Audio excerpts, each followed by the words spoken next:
युद्ध ने नेटो पर दबाव बढ़ाया है क्योंकि वॉशिंगटन और यूरोपीय सहयोगियों में मतभेद बढ़ रहे हैं।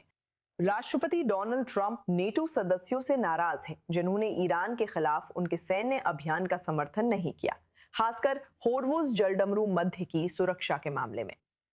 इसके जवाब में ट्रंप ने गठबंधन के प्रति अमेरिका की प्रतिबद्धता के स्तर पर सवाल उठाए हैं, जिससे नेटो के मुख्य सिद्धांत कि एक सदस्य पर हमला सभी पर हमला है के भविष्य को लेकर चिंताएं बढ़ गई हैं। यूरोपीय नेता अब सोच रहे हैं कि कैसे प्रतिक्रिया दें और कुछ वॉशिंगटन से तनाव के बीच स्वतंत्र रक्षा रणनीति पर विचार कर रहे हैं। अब हमारे साथ प्योटर कुरुजिन हैं, पूर्व संयुक्त राष्ट्र अधिकारी और भू राजनीतिक विशेषज्ञ। प्योटर, आज आपको 24 न्यूज इंग्लिश पर देखकर अच्छा लगा। संयुक्त राष्ट्र में होर्मुज जलडमरू मध्य की सुरक्षा जैसे बुनियादी उपायों पर भी मतभेद हैं। तो क्या ये मतभेद वास्तव में, अगर बिल्कुल भी, तो नेटो के आंतरिक कामकाज को कैसे प्रभावित कर रहे हैं? खैर, ये हमेशा खुशी की बात है। मेरा मतलब है, ये गठबंधन के लिए अहम स्थिति है। ये 80 साल पुराना, अपनी तरह का सबसे व्यापक सुरक्षा गठबंधन है और इससे पहले हमने कभी नहीं देखा कि इसके समग्र वास्तुकार या इसकी नींव रखने वाला यानी संयुक्त राज्य अमेरिका वाकई अपने संबंधों को बदलने की धमकी दे रहा हो। मैं ये शब्दावली इसलिए इस्तेमाल करता हूं क्योंकि ये इतना आसान नहीं है कि अमेरिका बस छोड़ दे। नेटो संधि के अनुच्छेद 313 को भी दूसरा राष्ट्र राज्य सक्रिय कर सकता है क्योंकि यह कई राष्ट्रों के बीच संधि है। वे उसे सक्रिय कर अमेरिका से कह सकते हैं कि हम 1 साल में छोड़ देंगे और नियम पूरे होने के बाद सच में बाहर हो जाते हैं। हालांकि संयुक्त राज्य अमेरिका के लिए ये अलग है, ये मुख्य सदस्य है और ये लगभग 2 साल पहले अमेरिकी कानून में विधिवत किया गया था, जिसे नेशनल डिफेंस ऑथराइजेशन एक्ट के नाम से जाना जाता है, कि अमेरिकी राष्ट्रपति एक तरफा तरीके से नाटो नहीं छोड़ सकते। इसके लिए, माफ कीजिए, कांग्रेस के 2/3 सदस्यों की मंजूरी जरूरी है। ये इतना आसान नहीं कि आप बस उठें और चले जाएं, लेकिन ट्रंप गठबंधन के प्रति प्रतिबद्धता को प्रतीकात्मक रूप से कमजोर कर सकते हैं और इसलिए सिद्धांत रूप में इनमें से बहुत कुछ सिद्धांत में है। इससे मुझे नहीं पता, चीन, रूस या जो भी है, उन्हें नेटो का हिस्सा किसी भी राष्ट्र राज्य पर हमला करने या धमकी देने के लिए प्रोत्साहन मिलता है। ठीक है, आइए इसके बारे में बात करते हैं। जब खास तौर पर हम इस क्षेत्र में जो देख रहे हैं उसकी बात आती है, तो इस संघर्ष का कितना हिस्सा ईरान से जुड़ा है? इसमें कितना हिस्सा अमेरिका, चीन, रूस के बारे में है, जो एक दूसरे को परख रहे हैं, भले ही अप्रत्यक्ष रूप से? देखिए, मेरा मतलब है, कुछ लोगों ने ये सिद्धांत रखा है कि ये किसी बड़े रणनीतिक योजना का हिस्सा है जिसमें चीन का सामना करना है और इसलिए चीन का सामना करने के लिए आपको वेनेजुएला को हटाना होगा, आपको ईरान को हटाना होगा, आपको चीन के बुनियादी ढांचे या तेल और आपूर्ति जैसी महत्वपूर्ण चीजों को हटाना होगा। हाँ, मैं तर्क समझता हूं, लेकिन मुझे लगता है कि ये इस प्रशासन के लिए थोड़ा दूर की कौड़ी है। मुझे लगता है ट्रंप ने अपनी क्षमता से ज्यादा काम लिया है। ये युद्ध भी उन्होंने खुद चुना है, जो कुछ लोगों को पसंद नहीं आएगा। और किसी भी समय, मैं यहां थोड़ा ज्यादा व्यक्तिगत हो रहा हूं बस पारदर्शिता के लिए, किसी भी समय उन्होंने किसी भी नेटो सहयोगी से सलाह नहीं ली, चेतावनी देना तो दूर की बात है। नेटो सदस्यों के लिए इसमें शामिल होना कानूनी रूप से अनिवार्य नहीं है और यह सही है। आप सोचते हैं कि उन्हें शामिल होना चाहिए या नहीं, यह एक अलग बात है, लेकिन कानूनी रूप से बात करें तो नेटो के पास अनुच्छेद 4 है जो परामर्श शुरू करने से संबंधित है। पोलैंड ने इसका उपयोग पिछले साल रूस द्वारा पूर्वी यूरोप को उकसाने पर किया था। यही तरीका है वैध गठबंधनों के तहत काम करने का। यह महज रणनीतिक साझेदारी नहीं है जैसी चीन या रूस के पास होती है। ये 32 या 30 से अधिक देशों के बीच एक बहुत ही व्यापक व्यवस्था है। ट्रंप ने उस महत्वपूर्ण व्यवस्था के एक हिस्से को निरस्त कर दिया है और अब वो एक्स, वाई और जेड को धमकी दे रहे हैं क्योंकि उन्हें यह पसंद नहीं आ रहा है कि उन्हें वो नहीं मिल रहा है जो वो चाहते हैं। तो निश्चित रूप से यह बहुध्रुवीयता या महाशक्ति प्रतिस्पर्धा के व्यापक खेल का हिस्सा है। मुझे नहीं लगता कि ट्रंप ईरान युद्ध में जाने का मुख्य कारण ये था, बल्कि असल वजह तेल अवीव और वॉशिंगटन के मजबूत संबंध थे। ट्रंप ने शासन परिवर्तन की कोशिश करने का फैसला किया, लेकिन यह होगा या नहीं देखना बाकी है। नेटो संवेदनशील है। आखिरी बात जो मैं कहना चाहूंगा वो ये है, सिर्फ इसलिए कि किसी नेटो सदस्य पर हमला होता है इसका मतलब यह नहीं है कि अपने आप अनुच्छेद 5 सक्रिय हो जाएगा। ईरान की मिसाइलें तुर्की की हवाई सीमा में घुसी, पर मुझे नहीं लगता तुर्की नेटो से इसमें शामिल होने को कहेगा। तुर्की दूसरी सबसे बड़ी स्थायी सेना वाला और काफी सैन्य क्षमता रखने वाला देश है।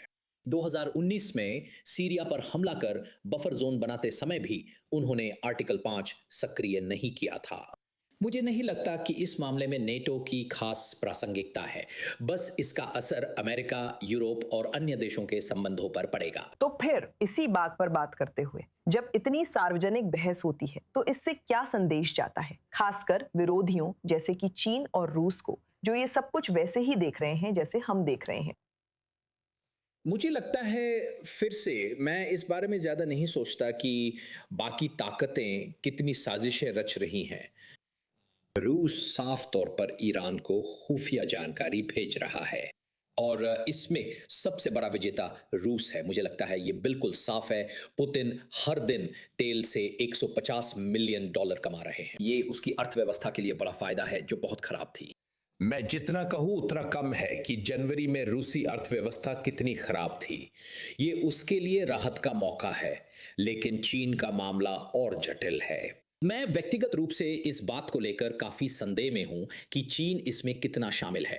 क्या वे इसे चुपचाप स्वीकार कर रहे हैं? शायद, क्योंकि इससे यह दिखता है कि उन्हें कुछ भी नहीं करना है। वे बस पीछे बैठते हैं, ट्रंप को अमेरिका के गठबंधन और प्रभुत्वशाली ताकत को फायदा देने वाली व्यवस्था को नुकसान पहुंचाने देते हैं।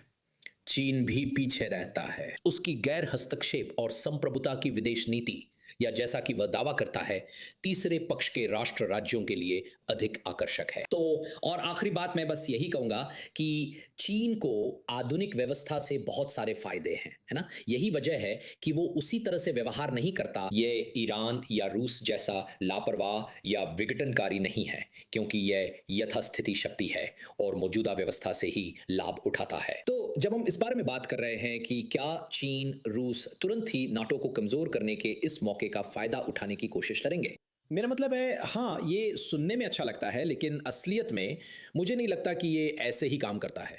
और आखिरी बात जो मैं कहना चाहूंगा, ये नाटो के लिए एक मौका है। नेटो माइनस एक अवधारणा है जिसमें नेटो अमेरिका के बिना होता है और सिद्धांततः ऐसा नेटो कमजोर होगा। फिर भी यूरोप सामूहिक रूप से 400 अरब डॉलर सैन्य खर्च करता है, जो चीन और रूस दोनों के कुल खर्च से ज्यादा है। इससे वे यूरोप, आर्कटिक जैसे आसपास के क्षेत्रों पर ज्यादा ध्यान दे सकेंगे। तो मैं व्यक्तिगत रूप से नेटो और उसमें अमेरिका के बिना भी संभावनाओं पर विश्वास करना पसंद करता हूं, लेकिन मैं ये भी मानता हूं कि ये निश्चित रूप से एक गंभीर समय है। तो आगे का रास्ता क्या है? या तो संयुक्त राज्य अमेरिका और उसके नेटो सहयोगियों के बीच इन गठबंधनों को फिर से मजबूत करना। इस चरण में वो कैसा दिखेगा? मुझे लगता है कि ये बताना बेहद मुश्किल है, क्योंकि अभी की अंतर्राष्ट्रीय राजनीतिक व्यवस्था काफी हद तक एक आदमी के फैसले पर निर्भर करती है। मेरा मतलब है, जैसा मैंने कहा, ट्रंप के पास नेटो को भंग करने या बाहर निकलने का कानूनी अधिकार नहीं है, लेकिन वे फंडिंग को पूरी तरह काट सकते हैं या अमेरिकी योगदान और उपस्थिति घटा सकते हैं। और कुछ लोगों ने यह विचार भी रखा है कि आप जानते हैं, एक नया फाइव आईज हो सकता है। फाइव आईज यानी दुनिया भर के एंग्लो सैक्सन देशों की इंटेलिजेंस कम्युनिटी, बट इसके बजाय एक अनुकूल समूह बनाया जा सकता है, जैसे पोलैंड और कुछ अन्य देश जो ट्रंप की विदेश नीति के समर्थक हैं। इसमें समस्या यह है कि ट्रंप बोलने से पहले सोचते नहीं हैं, और इसलिए यूरोप के बारे में, खासकर पोलैंड के बारे में या रूस के बारे में जो भी उन्होंने हल्के में टिप्पणियां की हैं, वे काम नहीं आएंगी। अगर वो मॉस्को के प्रति सहानुभूति या प्रतिबंधों में राहत देते हैं, तो ये पोलैंड वालों की पसंद के खिलाफ है। मैं पोलैंड को सिर्फ उदाहरण के लिए ले रहा हूं, लेकिन मतलब इसलिए भले ही ट्रंप आगे बढ़ना चाहें और कोशिश करें, मुझे नहीं पता, और अधिक द्विपक्षीय समझौते, या जिसे मिनी लैटरलिज्म कहा जाता है, जैसे कि छोटे अधिक फुर्तीले संगठन, उदाहरण के लिए ऑस्ट्रेलिया में ऑकस या I2U2 अमेरिका, इजराइल, भारत और अमीरात के बीच समझौता।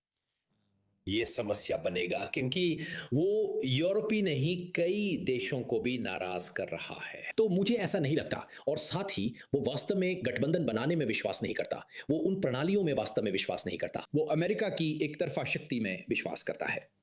और सोचता है कि वो उससे कुछ भी कर सकता है। तो मुझे नहीं लगता कि किसी तरह का विकल्प या प्रतिस्थापन वास्तव में संभव है। मुझे बस लगता है कि अगर वो ऐसा करता है तो वो नाटो में जितना हो सके कटौती करने की कोशिश करेगा और ये सब दिखावा है। अभी उसके सामने ईरान के साथ युद्ध की मुश्किल है। साथ ही मध्यावधि चुनाव भी आ रहे हैं और सर्वेक्षण उसके पक्ष में नहीं है। मुझे नहीं लगता वो उन चीजों में उलझेगा जो अल्पकालिक या मध्यम अवधि में फर्क नहीं डालती। ठीक है, प्योर कंक्लूजन, आज i24 न्यूज इंग्लिश पे हमारे साथ होने के लिए बहुत अच्छा लगा। वो जानकारी साझा करने के लिए धन्यवाद। बहुत धन्यवाद।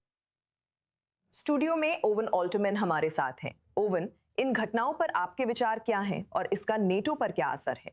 बिल्कुल सही निकोल, एक बार फिर इस युद्ध के प्रभाव लहरों से बढ़कर बल्कि ज्वारीय लहरों जैसे लगते हैं। मैं बड़ा चढ़ाकर नहीं कहना चाहता कि ये सुनामी है, लेकिन किसी भी हाल में ये एक ऐसा युद्ध है जिसे हम यहाँ इजराइल में महसूस कर रहे हैं जब हम अपने शेल्टरों की ओर भागते हैं और जब हम चीजों को अपनी संकीर्ण लेकिन बहुत बहुत महत्वपूर्ण दृष्टि से देखते हैं, निश्चित रूप से हमारे लिए, लेकिन सिर्फ हमारे लिए नहीं।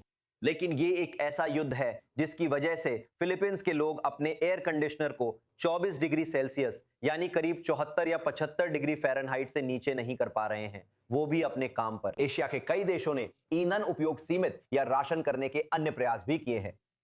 हाल ही में वैसे अफ्रीका में सेनेगल ने अपने सरकारी मंत्रियों से कहा है कि वे ईंधन बचाने के लिए विदेश यात्रा करें या नहीं, इस पर बहुत सावधानी से विचार करें। और वे बड़े भू राजनीतिक सवाल, जैसा कि हमारे मेहमान ने बताया, खासकर नेटो को लेकर। यह सच है कि डोनाल्ड ट्रंप वास्तव में संयुक्त राज्य अमेरिका को नेटो से बाहर नहीं निकाल सकते। हालांकि जैसा कि हमने सुना, वे फंडिंग कम कर सकते हैं। लेकिन निकोल, इसमें एक और महत्वपूर्ण हिस्सा है, एक और ज्यादा स्थायी हिस्सा है जो डोनाल्ड ट्रंप कर रहे हैं। मुझे लगता है यूरोपीय राजधानियों में वे ये अच्छे से समझते हैं। डोनाल्ड ट्रंप सार्वजनिक बातचीत में इसका बीज बो रहे हैं। मतलब 10 साल 20 साल पहले यह सोचना भी असंभव था कि अमेरिकी अमेरिका के नेटो छोड़ने की बात भी उठा सकते थे। यह इतना भी असंभव था। लेकिन डोनाल्ड ट्रंप जो कह रहे हैं, जो संदेश दे रहे हैं और जिस तरह से वे इसे संयुक्त राज्य अमेरिका में सार्वजनिक बहस का हिस्सा बना रहे हैं, उससे वो जो असंभव था उसे बहुत संभव बना रहे हैं। और ये एक असली बदलाव है, और ऐसा बदलाव है जो मुझे लगता है कि डोनाल्ड ट्रंप के बाद भी रहेगा। और ये डोनाल्ड ट्रंप के प्रभाव का एक और उदाहरण है, सिर्फ अमेरिका की राजनीति पर ही नहीं, बल्कि अमेरिका की संस्कृति पर भी। ये उनके पुराने सहयोगी स्टीव बैनन थे, जिन्होंने मशहूर जुमला गढ़ा, राजनीति संस्कृति से आकार लेती है। ठीक है ओवन, हमेशा की तरह दिलचस्प जानकारी, साथ बने रहिए।